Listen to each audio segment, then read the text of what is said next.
Well, hey, this is Alex. I'm here to make a video. Um, this is the first video that I'm making, and well, I guess let me tell you real quick a little bit about me and why I've decided to make a video here on YouTube. Well,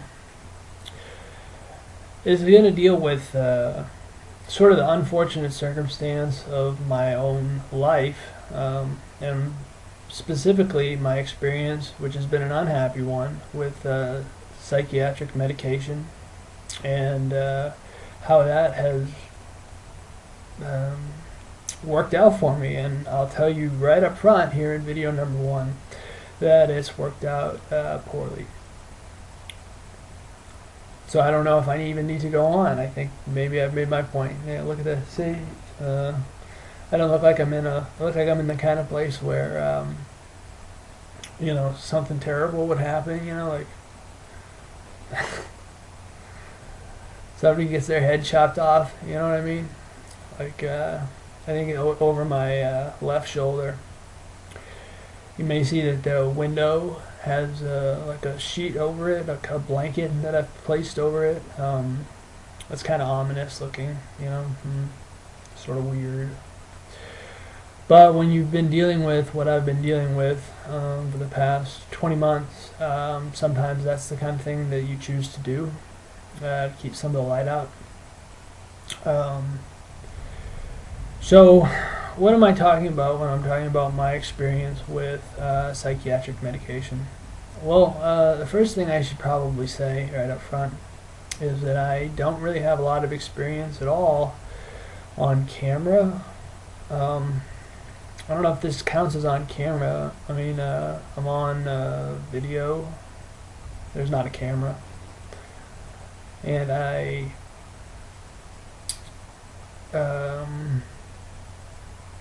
don't have much experience public speaking, and again, I don't know that this is public speaking, but the public is free to see it.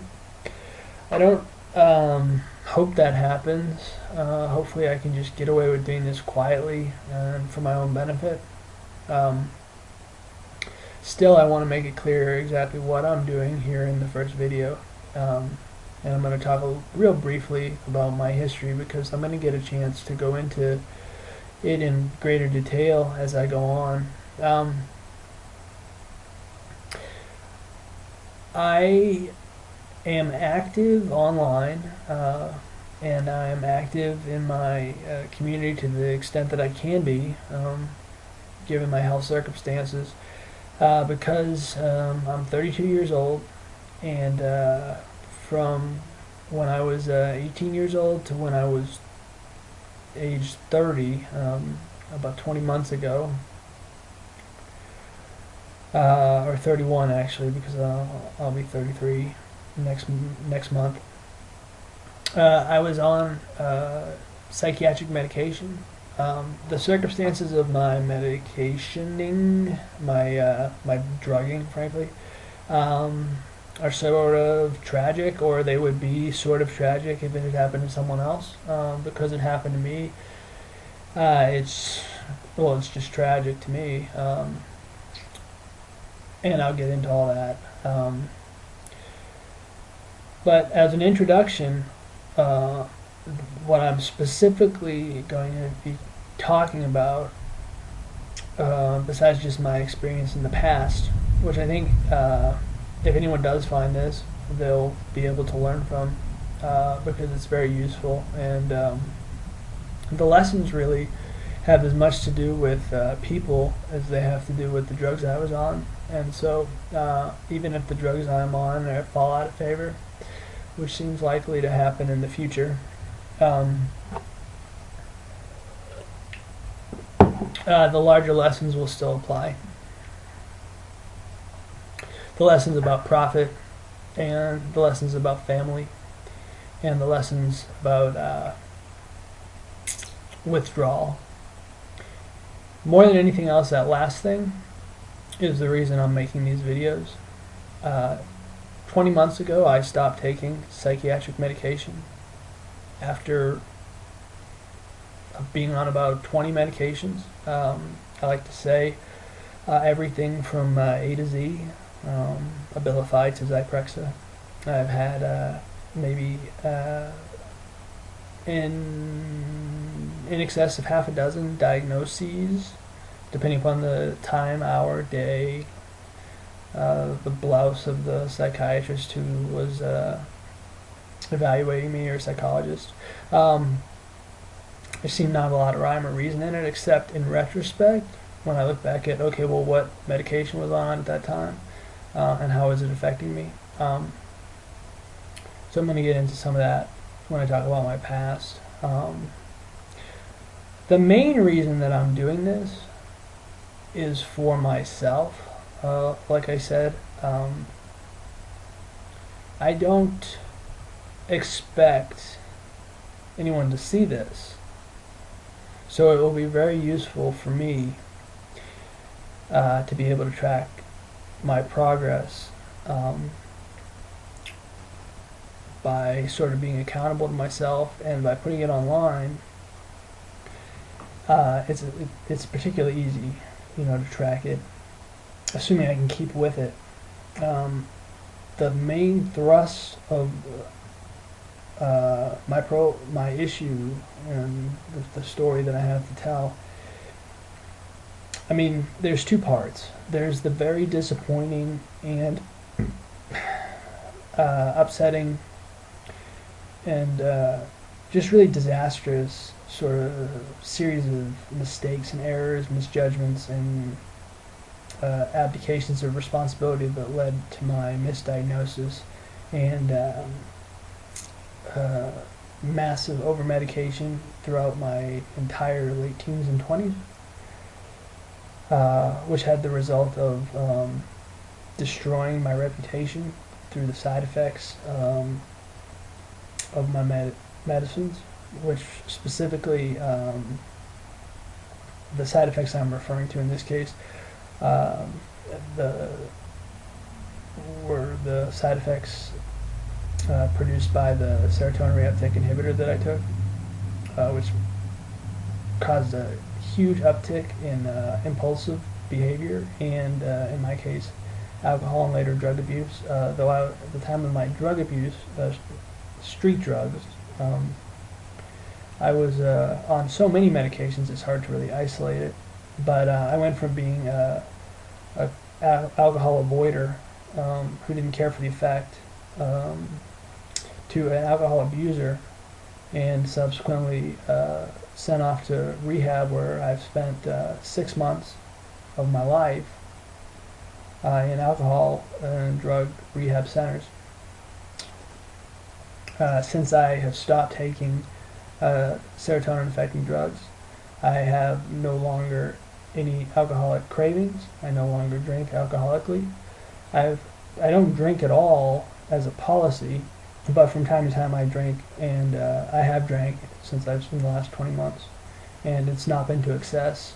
And even now, my psychiatrist, who recommended I go off to rehab, is in agreement with me that I'm not an alcoholic. Shocking. Not a drug addict. I don't have a primary substance abuse disorder. I do have something called a side effect, and it's a known side effect of serotonin reuptake inhibitors. You can see it listed. I know Glaxo lists it for Paxil in their prescribing information, and I have first-hand experience of it. In the fog of war, I didn't really understand what was happening. I'm going to get into all that. Also, because of the recklessness, my finances were ruined. I lost every possession that I owned and declared bankruptcy last year. My accomplishments in the occupational area are minimal. School accomplishments, in spite of good grades and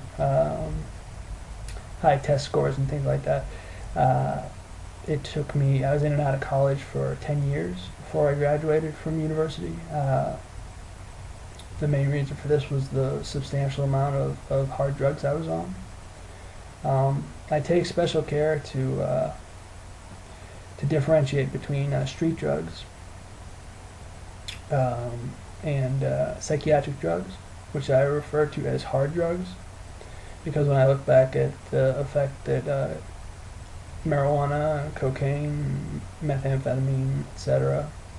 had on my life, and I compare it to the effect that Seroquel, Abilify, Lexapro, Effexor, Risperdal, Valium, Klonopin had on my life.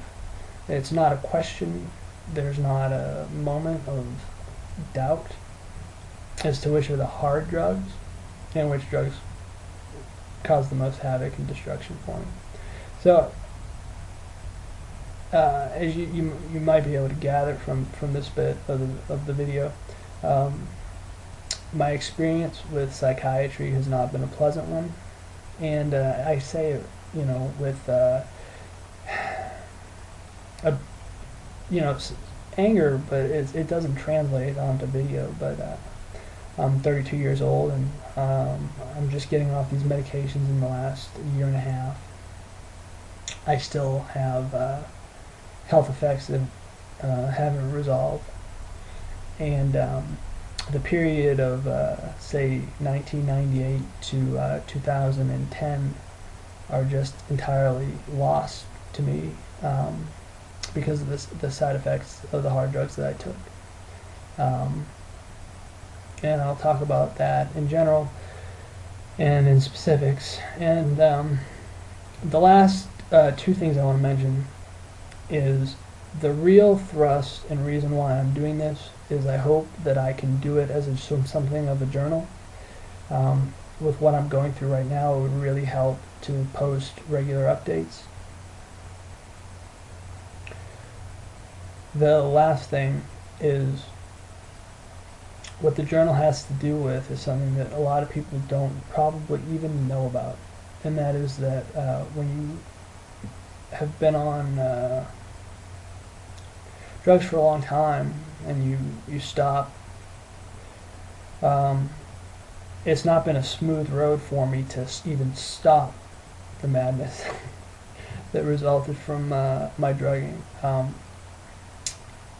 I suffer from withdrawal effects that have lasted for about 20 months.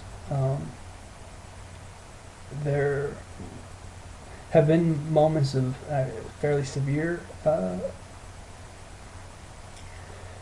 symptoms in this deal, and then there have been moments like these last weeks where it's mostly more minor but real health problems, but that cumulatively are a major health problem and continue to affect my life adversely. I do continue to take some medication, benzodiazepine medication, which I would prefer not to take, but right now it's a necessary evil. And as this relates to the journal, one of the problems really that I struggle with, being that I'm dealing with this sort of prolonged withdrawal symptoms, is that I'm not entirely sure how well my cognitive function, my level of motivation, and that I'm not sure. I should be very earnest about this because it's a real concern. I'm not sure the level of cooperation I'm going to get from my health and how that will allow me to regularly update videos, but I hope that as I make the videos that I'll be able to see some progress and document it. And like I said, I'm really don't expect anyone to see this. I'm doing it more or less for myself. I have no, if anyone does come across it, I think, and they're interested in this thing, they'll learn a lot about my experience in the racket, my experience in the mental health game, and and how to buy, how to spend a lot of money, and roll the dice and see what you get. And I'll be happy to talk about that. So that's sort of the introductory video. My name is Alex, or you can call me Alex. And I'm going to try to stay on top of this. So, all right, Alex up.